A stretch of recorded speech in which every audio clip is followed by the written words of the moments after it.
Hey guys, this is a video that anyone who is looking for a job or currently evaluating their career prospects really needs to know.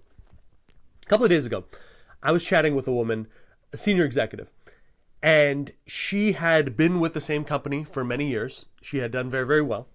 And now she felt like things had plateaued. There were changes going on at the company. She didn't really see much of a future there. And she's in a particular part of the US. And I'm talking with her. And I'm asking her, what do you want? What's your ideal outcome? Where do you want to go? And at every stage of her answer, she's telling me, Anish, I would really love a, chief operating officer role, but the job market here is really kind of low. Or, I could see myself spinning this into this kind of a job for a high growth company. But again, the job market there, it's really uncertain. Or the companies I'm looking at really aren't hiring right now. And at every stage of the game, her ideas and her thoughts of the future were colored by this reasonable seeming analysis of the job market. And finally, I just got to a point, I'm a blunt guy, where I said, listen, who cares about the job market? I'm not asking you about the job market. I'm not asking you to give me the rundown of what millions of people are up to. I'm asking what you want. What do you want? And that was hard for her. And so this is what I want to really focus here on this video is this, okay? You are not the job market. I don't care what region you're in. I don't care what industry you're in, or whether it's cooking, or whether it's down, whether there's layoffs widespread in the industry or not. I could not care less. Why? Because ultimately, the job market is not you. Okay? The job market is macro. All right? It is a collection of millions of data points. All right? Experiences of millions of people who have answered surveys, and now they're coalescing this into a number. Perhaps it's an unemployment rate. Perhaps it's a hiring rate. Perhaps it's any number of metrics that go into creating what a particular job market is. But who cares? Who cares what the average is? In that multitude of data points are people who are doing way better, are people who are doing even worse, and there's some people in the middle. And they coalesce this together. And this is a huge problem that I see is that people are actually making career decisions based on these macro stats. I just have never understood that, and I have never found that to be the case. I don't understand that line of thinking. Let me give you an example. A couple of examples from my life. When I was 15, I told my conservative Indian parents that I was going to be an actor. That's what I wanted to do. And of course, they plotzed and tried to talk me out of it. And we had huge arguments about it. And they said, you're throwing your life away and you're throwing your education away, because I wanted to pursue that in college, theater in college. And they said it was never going to happen. And my dad, being a very reasonable person, pulled out stats. And he said, look, here it is. 99.999% of people who study acting don't become successful. Right? Of those who become successful, most of them will just eke out a living. And then there's an infinitesimally small people of movie stars and celebrities and the like. They are absolute exceptions to the rule. So if I looked at that and I looked at this overall sense of what the marketplace was like, of course I would never pursue it. But a year and a half after that, I'd landed my first long-term professional acting gig for a Shakespeare in the Park company. I toured all across Canada and the US.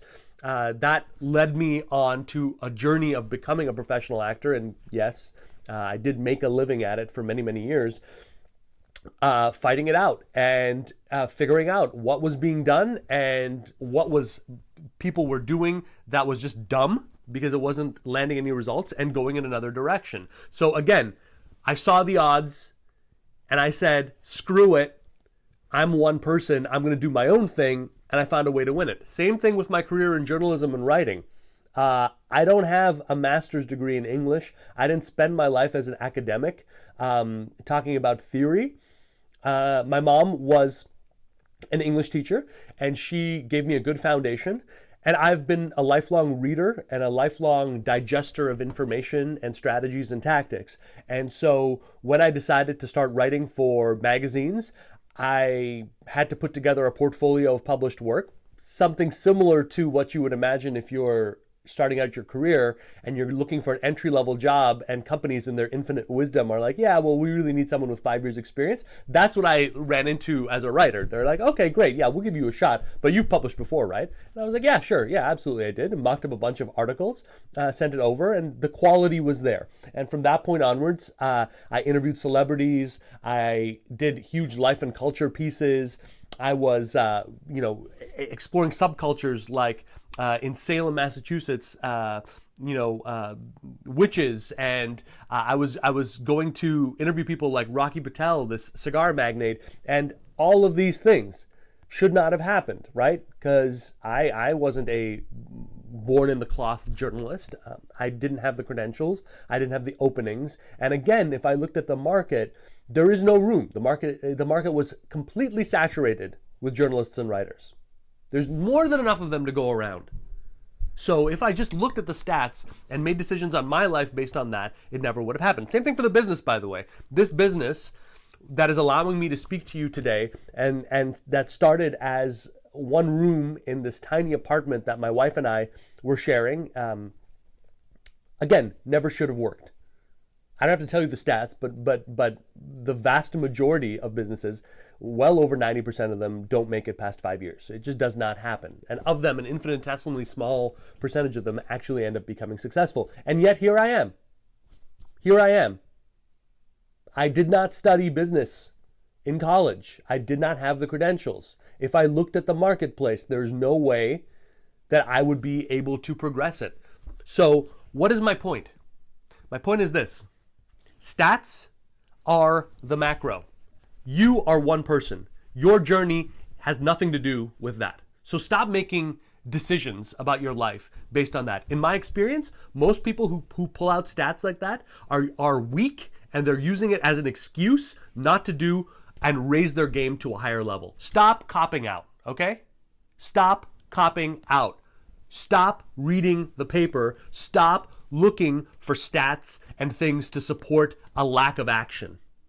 All right? You are one person. And what I want you to do is to say, if that's what average people are doing, I'm going to do the opposite. Get into a mode of constantly questioning each and everything that you're doing on the career front.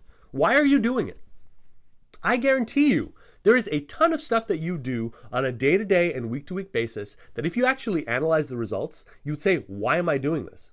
Same goes for the job search. Same goes for pursuing new career opportunities. Stop blindly sending your resume because it's easy. It's easy and it's lame and it's depressing and it's not going to get you anywhere.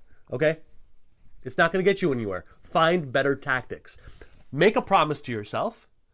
I am not going to be average.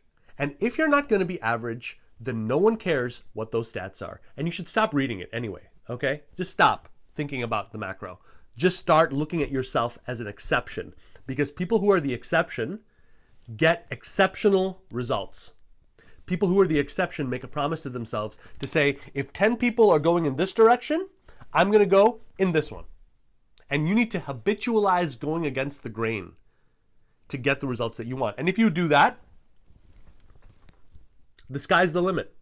Newsflash, okay? People have made millions and millions of dollars in the depths of the recession that we went through. Here's another newsflash. People right now in this roaring economy are losing millions of dollars and are losing their jobs and are having to scramble. So, does that matter to you? No. You're an exception. And the wonderful thing about being an exception is the minute you promise yourself that I'm going to do different, then none of that stuff applies. You are driving off the traffic choked interstate and you are making your own way. And that's what I want you to do. And so here's one little challenge I would like to put into your mind. Before you take another action in terms of pursuing things, let me ask you this. Do you know who your competition is? With precision. Here's what I would like you to do. I would like you to spend 45 minutes to an hour on LinkedIn looking up the profiles of people who are more successful than you, but come from roughly similar backgrounds.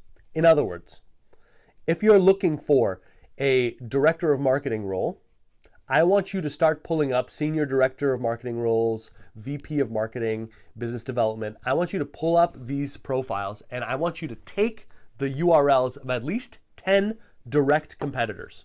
I want you to just copy and paste that URL from their profile, put it into an MS Word document, and from now on, I want you to reference them, and for the next couple of days, I want you to study what they're doing. What are the most active people, competitors, who have what you want right now? What are they doing?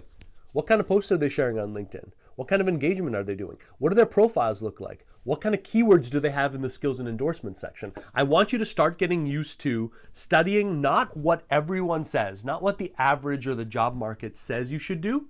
I want you to only take your lessons from people who are more successful than you are. Do that, and you're going to get way further because you're going to see what's actually working. You're going to get a real apprenticeship in terms of what's actually working out there in terms of branding and positioning. That'll get you much, much further, by the way, than looking through job postings and going that outside-in route. This is an inside-out route because you're really patterning a model of success that's already working. So that's my challenge to you. 45 minutes to an hour. If you haven't already done this, find competitors, build a list of at least 10 competitors that you're going to keep coming back to, and over the course of the next week, you're going to study exactly what they're doing, how their profiles are built, and how they're engaging, because you're going to use some of those strategies towards building out your own presence, and you're going to drift in a laneway of success. That's my rant over, all right? Sorry if it was a little rough, but I just can't stand people who accept less than what they deserve. And you, if you're watching this, have already suspected and I think know that you deserve way more than what you have. It's time. It's time for more. It's time to be more successful. It's time to get everything that you want, materialistic and otherwise. It's time to make this happen. And so drift in the laneway of success and, forgive my saying it, to the job market. All right? You're not the job market. You're one of one. Thank you very much for listening. I will talk to you soon.